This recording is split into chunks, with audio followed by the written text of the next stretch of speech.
روزہ ڈھال ہے اور جہنم سے آزادی کا ایک اہم ذریعہ ہے۔ روزہ اللہ اور بندے کے مابین ایک راز ہے۔ روزہ نور ہے، ضیاء اور روشنی ہے، اور آقا کریم صلی اللہ علیہ وآلہ وسلم نے روزے کی فضیلت بیان کرتے ہوئے ارشاد فرمایا کہ ہر شے کی کوئی زکوٰۃ ہوتی ہے، انسان کے جسم کی زکوٰۃ روزہ ہے۔ اگر روزہ رکھے گا تو جسم زکوٰۃ ادا کرے گا، جس طرح زکوٰۃ سے مال پاک ہوتا ہے، روزے سے جسم پاک ہو جاتا ہے۔ اور روزہ ویسے بھی انسان کے لیے شفا کا پیام ہے۔ فرمایا کہ سحری کھایا کرو، چونکہ سحری کے کھانے کے اندر بھی اللہ نے برکت رکھی ہے۔ تو یہ ماہ صیام اپنے دامن میں برکتیں لے کر، رحمتیں لے کر نازل ہوتا ہے۔ اس کا پہلا حصہ رحمت، درمیانی حصہ مغفرت، اور آخری حصہ جہنم سے آزادی کا مجدہ جاں فضا ہے۔ حدیث میں آتا ہے کہ اللہ نے میری امت کو رمضان المبارک کے روزے کے حوالے سے 5 چیزیں ایسی عطا کی ہیں جو اس سے قبل کسی امت کو نصیب نہیں ہوئی۔ ایک تو یہ کہ رمضان المبارک کے اندر روزہ رکھنے والے کے معدے سے جو بو نکلتی ہے، اللہ کو وہ مشک سے زیادہ محبوب ہے۔ دوسری بات کہ جب ماہ صیام آتا ہے تو شیاطین کو جکڑ دیا جاتا ہے۔ تیسری بات کہ روزے دار جب تک روزے میں رہتا ہے، فرشتے اس کے لیے مغفرت کی دعائیں کرتے رہتے ہیں۔ اور چوتھی بات، جب ماہ صیام کی آخری رات آتی ہے تو اس کے سارے گناہوں کو بخش دیا جاتا ہے اور اس کو جہنم سے آزادی کا پروانہ مل جاتا ہے۔ بلکہ ایک صحابی نے حضور سے عرض کی کہ آقا کریم، جو یہ جہنم سے آزادی کا پروانہ مومن کو ملتا ہے تو کیا یہ لیلۃ القدر کی رات ہے؟ تو آقا کریم نے فرمایا نہیں، جب مزدور اپنی مزدوری مکمل کرتا ہے، جب اس کی دہاڑی پوری ہو جاتی ہے تو پھر اس کو اس کا مالک کچھ دیتا ہے، تو یہ جو اس کو بخشش اور مغفرت کا مجدہ جاں فضا دیا جاتا ہے، یہ اس کی مزدوری ہے۔ اور فرمایا کہ جو لیلۃ القدر کی برکتیں اس کو حاصل ہوتی ہیں، یہ اس کے علاوہ ہیں۔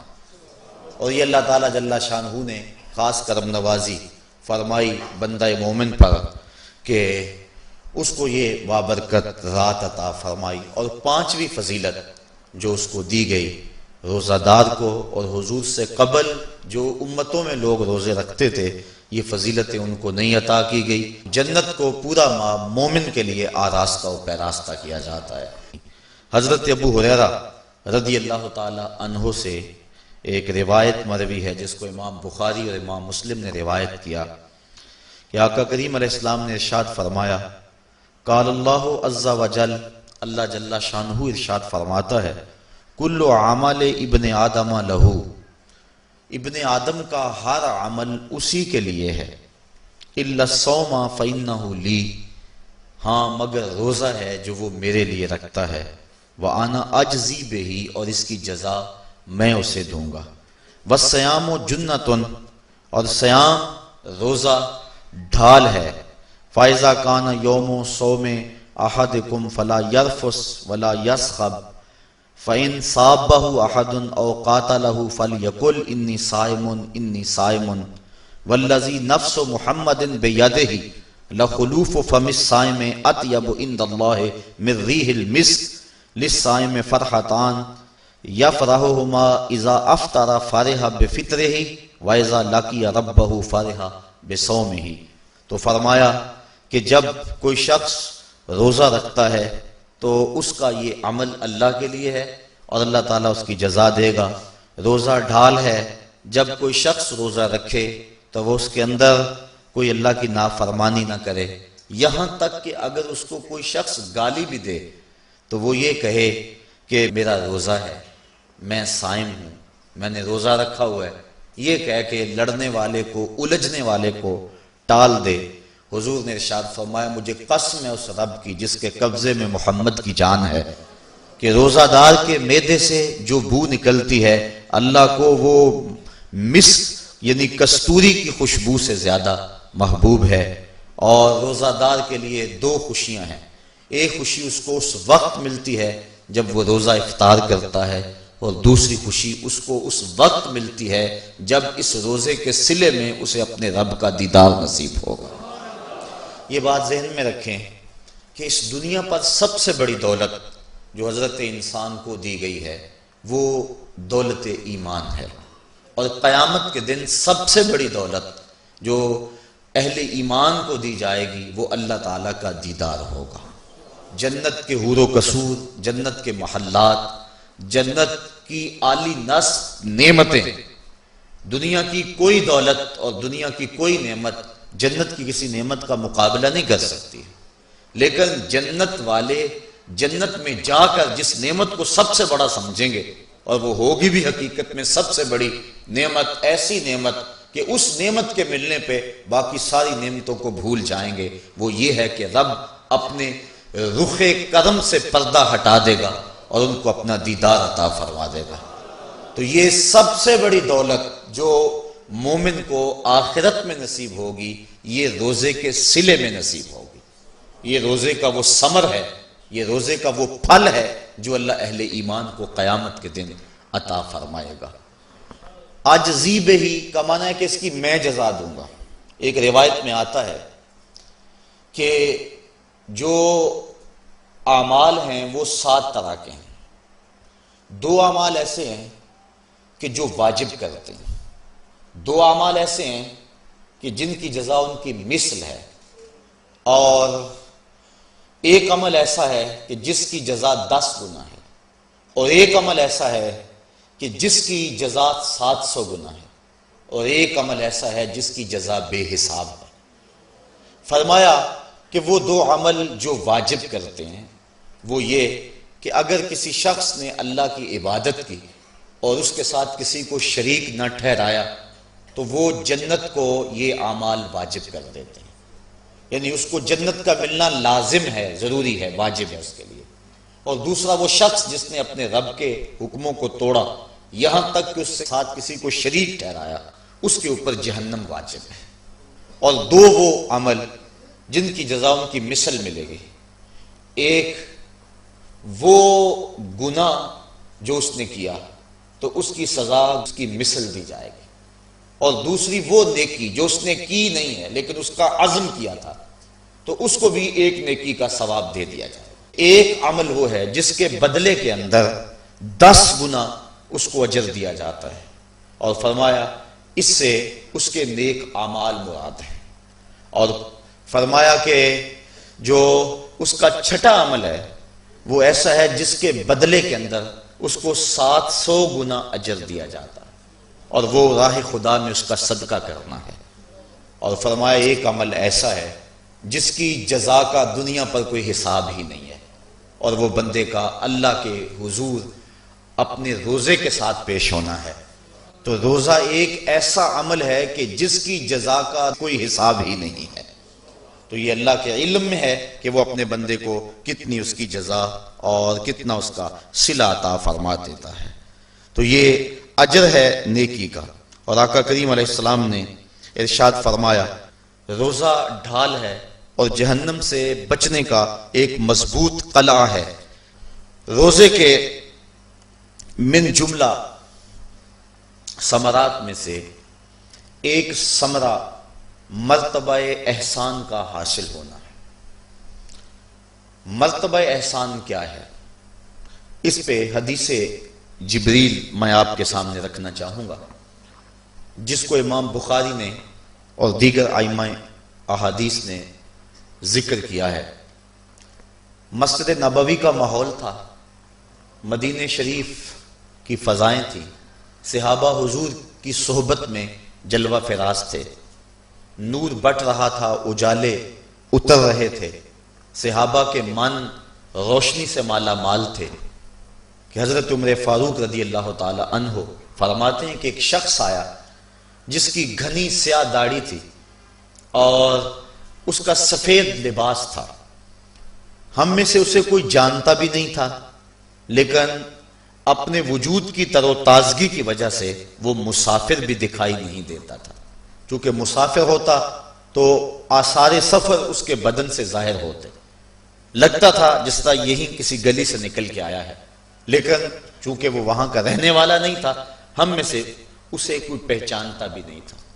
اب وہ حضور کی خدمت میں آیا، فَأَسْنَدَ رُكْبَتَيْهِ إِلَىٰ رُكْبَتَيْهِ، اور اپنے گھٹنوں کو جوڑ کر حضور کے گھٹنوں کے ساتھ ملا کر بیٹھ گیا، اور حضور علیہ السلام سے عرض کرتا ہے کہ حضور مجھے خبر دیجئے کہ ایمان کیا ہے۔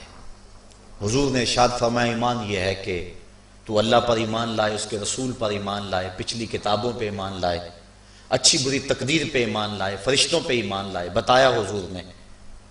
تو اس نے کہا صدقتا، آپ نے سچ کہا۔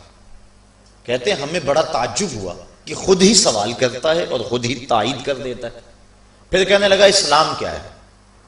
تو حضور علیہ السلام نے فرمایا اسلام یہ ہے کہ تو نماز پڑھے، روزہ رکھے، حج کرے، زکوٰۃ ادا کرے، اراکین اسلام اس کو بیان کیے۔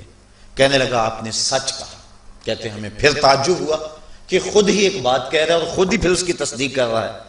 کہتے ہیں پھر وہ پوچھتا ہے مل احسان، حضور احسان کیا ہے؟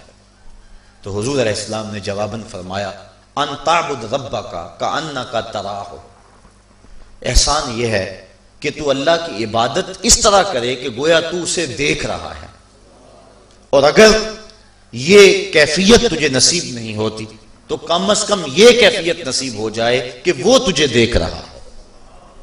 تو وہ کہنے لگا ہاں آپ نے سچ کہا۔ پھر اس کے بعد اس نے قیامت کی کچھ نشانیوں کے بارے میں سوال کیا، تو حضور علیہ السلام نے جواب مرحمت فرمائے۔ جب وہ شخص اٹھ کے چلا گیا تو حضور نے فرمایا عمر جانتے تھے یہ شخص کون ہے؟ کہا اللہ و رسولہ عالم، اللہ اس کا رسول خوب جانتا ہے۔ فرمایا ھذا جبریل، یہ جبریل امین تھا اور تمہیں تمہارا سکھانے کے لیے آیا تھا۔ جبریل نے جب امت کو دین سکھایا تو سب سے پہلے یہ بات سکھائی کہ حضور کی چوکھٹ میں بیٹھنے کا ادب کیا ہے۔ دونوں گھٹنے بچھا کر وہ اس طرح حضور کی چوکھٹ میں ادب کے ساتھ بیٹھا، اور اس کے بعد حضور سے اس نے سوالات کیے۔ تو فرمایا یہ جبریل امین تھے جو تمہیں تمہارا دین سکھانے کے لیے آئے تھے۔ تو جبریل امین نے جو دین سکھایا، جو چیزیں پوچھی وہ تین چیزیں تھیں، ایمان کیا ہے، اسلام کیا ہے اور احسان کیا ہے۔ تو احسان تیسری چیز ہے جس کو ہم اپنی زبان کے اندر تصوف کہتے ہیں، جس کو ہم طریقت کا نام دیتے ہیں۔ تو اس کو درجہ احسان یا مرتبہ احسان کہا جاتا ہے، اور یہ دین کی روح ہے۔ جو لوگ طریقت کا انکار کرتے ہیں وہ دین کی روح کا انکار کرتے ہیں۔ تو حضور علیہ السلام نے جو طریقت بیان فرمائی وہ یہ تھی کہ اللہ کی عبادت تو اس طرح کرے کہ جس طرح تو اسے دیکھتا ہے۔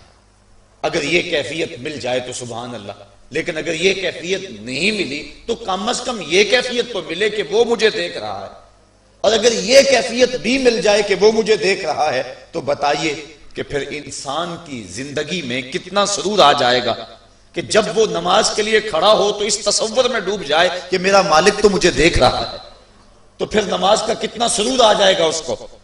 اور جب وہ کوئی اور نیک عمل کر رہا ہو تو اس تصور میں ڈوب جائے کہ میرا مالک میرے اوپر نگاہ لطف فرما رہا ہے، تو پھر اس کی کیفیت کا عالم کیا ہوگا۔ تو پہلی کیفیت کہ تو اسے دیکھ رہا ہے۔ حضرت علی المرتضیٰ رضی اللہ تعالی عنہ سے کسی نے پوچھا جس رب کی عبادت کرتے ہو کیا اس کو کبھی دیکھا بھی ہے؟ تو حضرت علی المرتضیٰ نے جواباً کہا لم اعبد ربا لم اراہ، اے صاحب کبھی کبھی کی بات کیا کرتا ہے، علی تو اتنی دیر تک سجدے سے سر ہی نہیں اٹھاتا جب تک اس کے جمال جہاں آرا سے فیض یاب نہیں ہو جاتا۔ حضرت داتا گنج بخش علی حجویری علیہ رحمہ کشف المعجوب کے اندر ایک حدیث نقل کرتے ہیں کہ حضور علیہ السلام نے ارشاد فرمایا کہ فاقہ کشی اختیار کرو اور بھوک اور پیاس برداشت کرو، ممکن ہے کہ اس دنیا کے اندر تم اپنے دل کی آنکھوں سے اپنے رب کا مشاہدہ کرو۔ تو یہ جو مرتبہ احسان ہے، جو مومن کا مقصود ہے، وہ اس کو حاصل ہوگا روزہ رکھنے سے۔ اور اگر چلو کسی روزہ دار کو یہ کیفیت نہ ملے کہ وہ اپنے رب کے جمال جہاں آرا کو دیکھ لے، اس کے جلووں کو دیکھ لے، اس کے دیدار کی دولت سے مالا مال ہو جائے، اس کا دل اس کی محبت میں ایسا ڈوبے کہ وہ جدھر دیکھے اسی کے جلووں کو ہی دیکھتا چلا جائے۔ اگر روزہ دار کو ایسی دولت نہ بھی نصیب ہو تو کم از کم روزہ دار کو یہ دولت تو ضرور ملے گی کہ وہ اس احساس میں ڈوب جائے گا کہ میرا رب مجھے دیکھ رہا ہے۔ گناہگار سے گناہگار شخص بھی کڑکتی ہوئی دوپہر میں ٹھنڈا پانی دستیاب ہونے کے باوجود ایک گھونٹ بھی حلق سے نیچے نہیں اتارتا، کیوں؟ اس لیے کہ میرا مالک تو مجھے دیکھ رہا ہے۔ تو یہ احساس اس کو آیا کہ نہ آیا؟ کاش کہ رمضان میں یہ نور جو ہم کو نصیب ہوتا ہے، یہ رمضان کا خاص نور ہے، مرتبہ احسان سے پھوٹتا ہوا یہ اجالا رمضان میں ایک گناہگار سے گناہگار شخص بھی حاصل کر لیتا ہے کہ وہ اس احساس میں ڈوب جاتا ہے کہ میرا مالک مجھے دیکھ رہا ہے۔ کاش کہ وہ اس کو اندر سمو لے اور اس کو دل کی ایک ایک پرت پہ رکھ لے اور اس کو سجا لے اور اس دولت کو پھر جانے نہ دے، تو پھر اس کے لیے گناہ کرنا مشکل ہی نہیں محال ہو جائے گا۔ اس احساس سے پانی نہیں پیتا کہ میرا اللہ مجھے دیکھ رہا ہے، تو کیا مجھے یہ بتاؤ کہ جب وہ دکان پہ بیٹھ کے ڈنڈی مارتا ہے کہ اللہ اس وقت نہیں دیکھتا؟ جب وہ کسی کی جیب کاٹتا ہے اللہ اس وقت نہیں دیکھتا؟ جب وہ رشوت لے رہا ہوتا ہے اللہ اس وقت نہیں دیکھتا؟ کہ اللہ تعالیٰ صرف رمضان میں دیکھتا ہے، غیر رمضان میں نہیں دیکھتا؟ تو یہ احساس کاش کہ اس کے ساتھ لگ جائے کہ میرا مالک مجھے دیکھ رہا ہے، تو پھر گناہ کرنا مشکل ہی نہیں ناممکن ہو جاتا ہے۔ ساتویں کوٹھڑی میں جب سارے دروازے بند کر کے بت کے اوپر موٹا کپڑا ڈال کے زلیخا بولی ہے تالک یوسف اب آ جاؤ نا، اب تو کوئی نہیں دیکھ رہا ہے، تو یہی احساس تھا جس نے روشنی دی۔ قال معاذ اللہ، کہا اللہ کی پناہ، تو اپنے معبود سے موٹی چادر ڈال کر چھپ گئی، لیکن میرا خدا تو ساتویں کوٹھڑی میں بھی دیکھ رہا ہے۔ پھر اتنی روشنی برسی، اتنے اجالے اترے کہ گناہ کیا، گناہ کا تصور بھی محال ہو گیا۔